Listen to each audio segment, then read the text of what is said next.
Welcome to my channel அறிவோம் ஆன்மீகம்.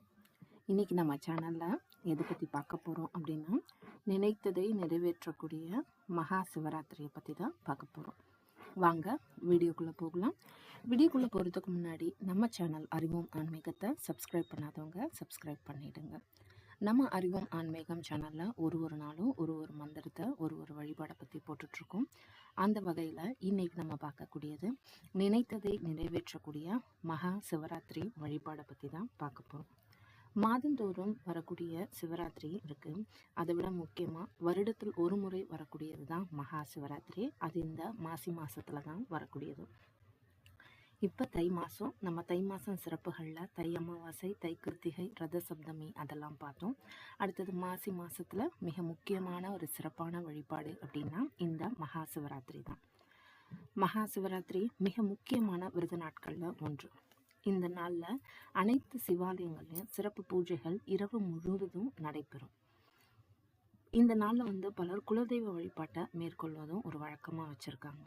குலதெய்வம் தெரியாதவங்க சிவனையே குலதெய்வமாக பாவித்தும் வழிபடுவதும் உண்டு. மகா சிவராத்திரி அன்னைக்கு சிவபெருமானை வழிபட 30 கோடி தேவர்களும் சிவாலயங்களுக்கு வர்றதா ஒரு ஐதீகம். அந்த சமயத்தில் சிவ வழிபாட்டில் ஈடுபட்டால் நமக்கு அனைத்து தெய்வங்களின் ஆசிகளும் கிடைக்கும் என்பதால் தான் மகா சிவராத்திரி அன்று கண் விழித்து சிவ வழிபாடு செய்யணும் அப்படின்னு சொல்கிறாங்க. சிவபெருமானுக்குரிய வழிபாட்டு தினங்களில் முதன்மையாக சொல்லப்படுவது இந்த மகா சிவராத்திரி நாள் தான். சிவனுக்குரிய ராத்திரி என்பதால் தான் இதை சிவராத்திரி அப்படின்னு சொல்கிறாங்க.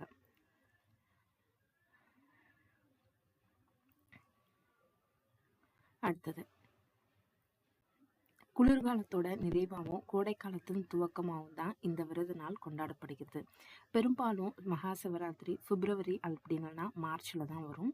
அந்த வகையில் இந்த தடவை பிப்ரவரி 26 வருது.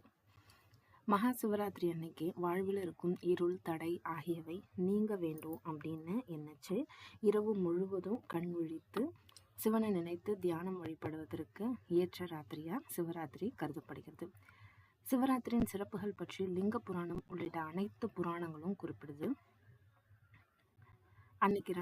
அன்று இரவு மகா சிவராத்திரி இரவு தான் சிவபெருமான் திருத்தாண்டவம் நடனம் புரிந்து உலக உயிர்களை படைப்பது மற்றும் அழிப்பதற்கான சக்தி வாய்ந்த தெய்வீக தன்மையை வெளிப்படுத்துவதா ஒரு ஐதீகம் இருக்குது.